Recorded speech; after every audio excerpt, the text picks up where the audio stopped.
What's going on, fellow engineers? This video, I'm going to talk about the deck removal project that I did at my house. The deck had some issues that developed over time, and so I really want to discuss some of those issues that it had, and then also, as the deconstruction was taking place, I want to cover some of the bad ways that this deck was built. So let's get into it.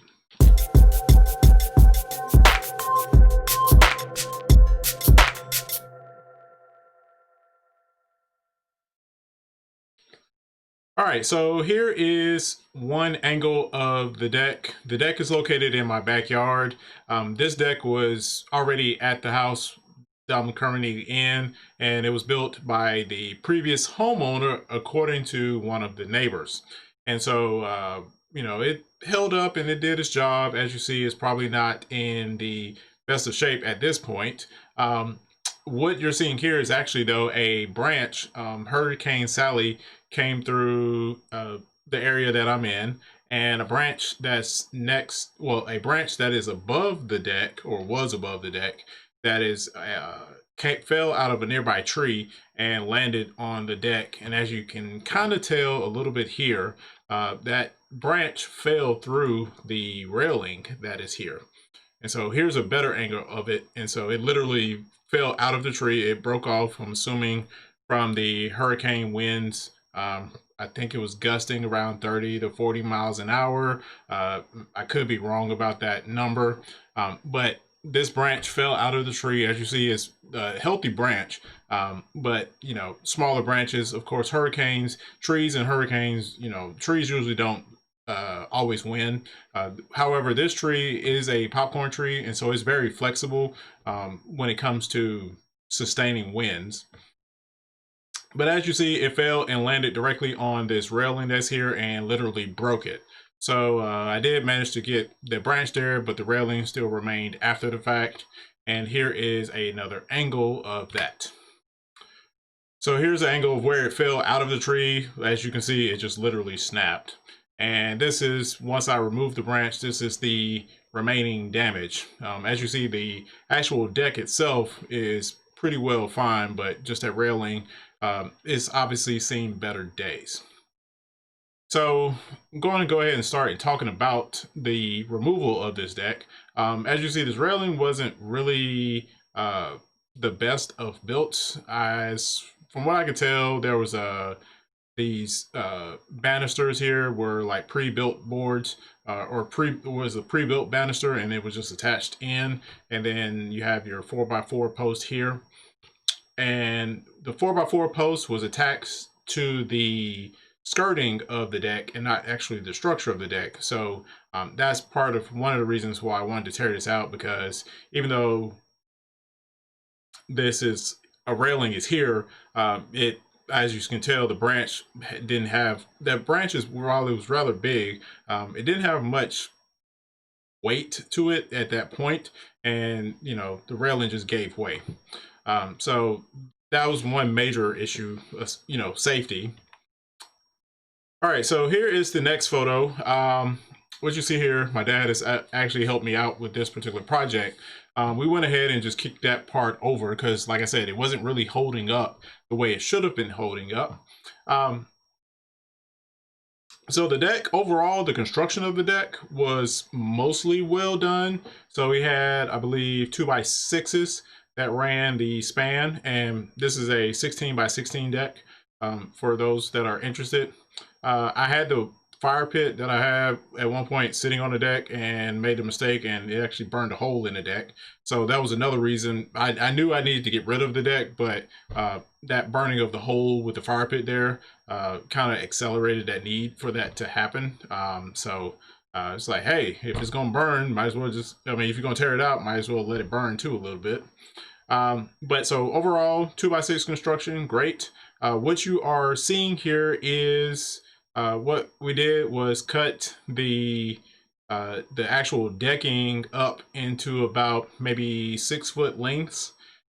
So just took a circular saw, went from one end all the way up to the other, and then went around afterwards and just pulled the boards up. The wrong type of screws were actually used. I believe I may have a photo in here of that. Um, but what they use, so I believe the decking is a 1x4 decking, and so they use, I believe, like 1 1/4 inch screws. So for those of you that don't quite understand that, that means that the screw was barely holding the wood to the structure underneath. And so what was able to happen was my dad had a pry bar, and he was able to literally just put the pry bar, he kind of staked it in the ground, and then he just pushed on it, and the deck boards that were there. So let's say that my hand, this hand is the pry bar. He put it there, and then the board, the decking board was here, and he literally just did that, and the board came up, and that was for the entire deck.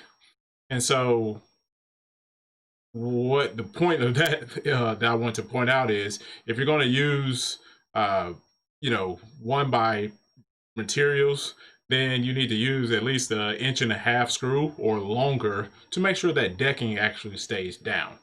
Um, So another thing that you'll see here is that even though this is pressure treated wood, but you see here, like this piece right here is completely missing over here in this corner.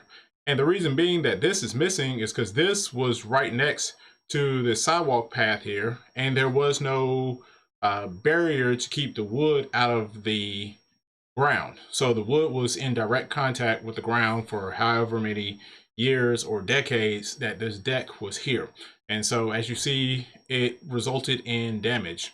Um, and that was pretty much for all the boards that were on this part of the yard, because this part of the yard actually sits a little bit higher than the part over here where the boards are still are.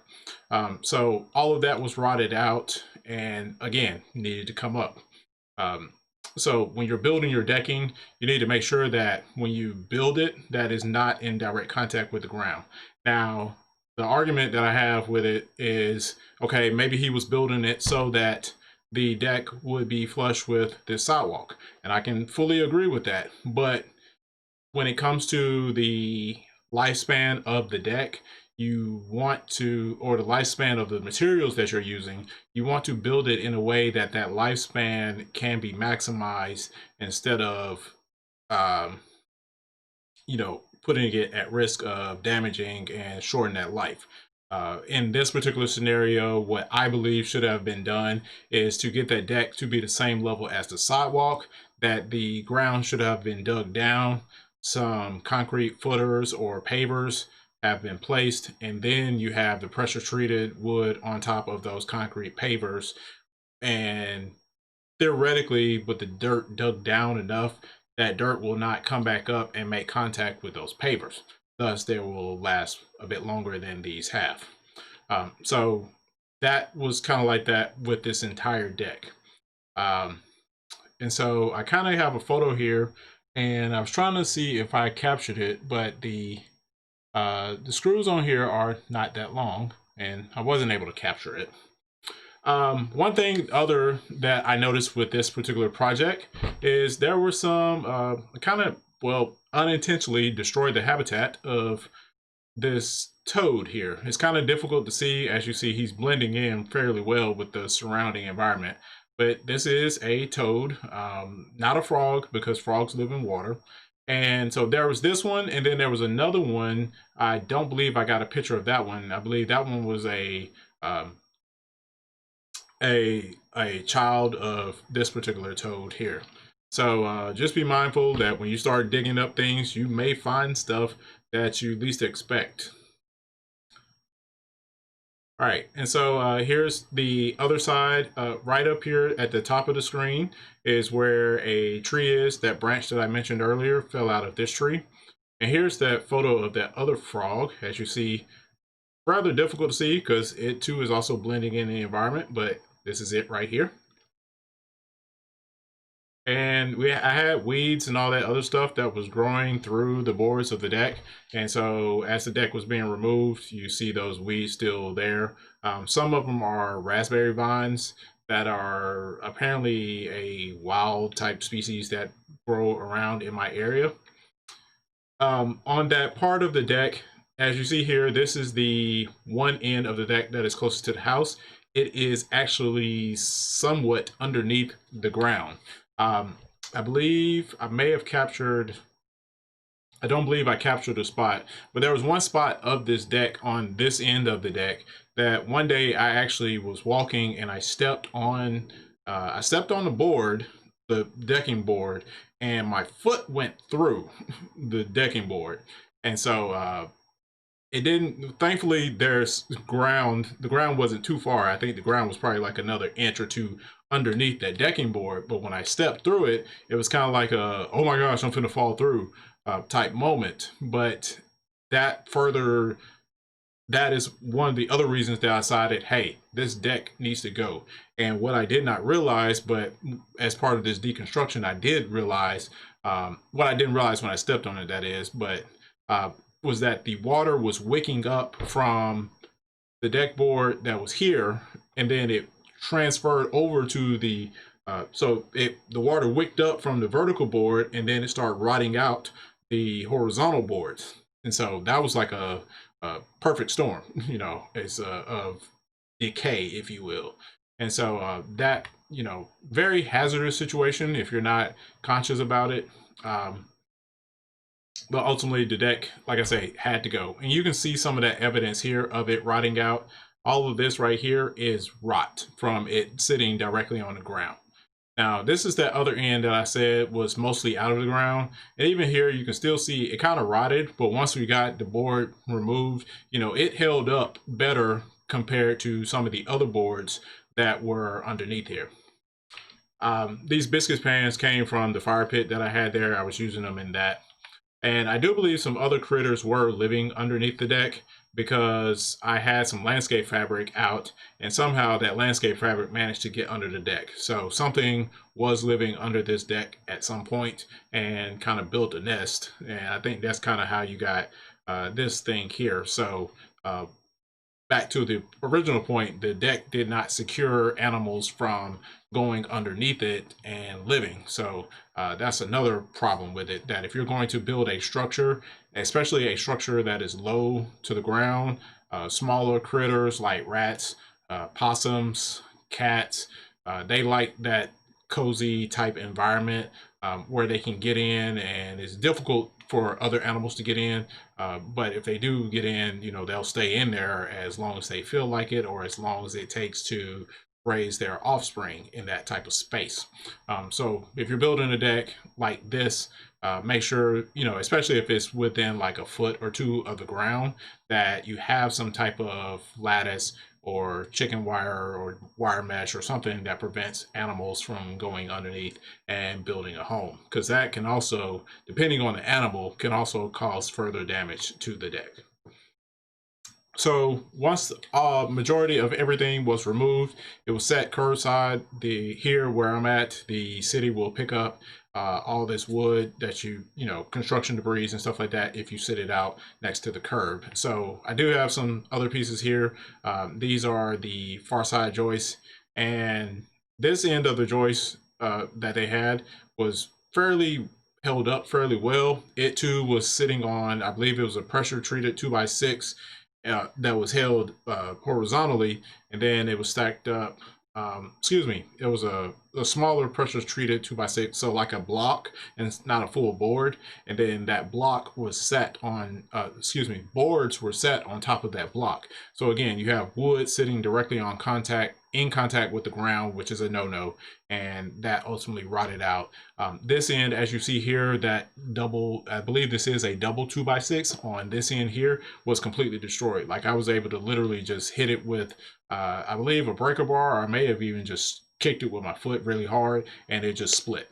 So that is it for this particular project. And so here's another kind of a zoom in of some of the remaining wood that was here along this end where the horizontal board was, and all of this was in direct contact with the ground. A big no-no when it comes to working with wood.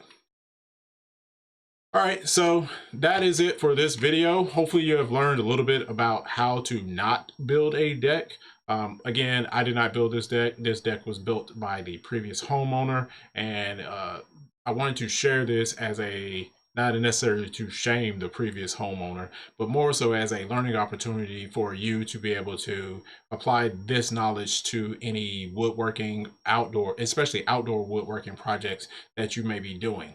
If you have any questions about how this deck was disassembled, or questions about just working with wood outdoors and building structure type deck or some other similar structure, drop a comment down below. I'll be glad to answer it to the best of my abilities. If this video has given you a little bit of knowledge, please give it a thumbs up, and don't be please be sure to subscribe. I drop new videos every week on Tuesdays and Saturdays. So until next time, peace out.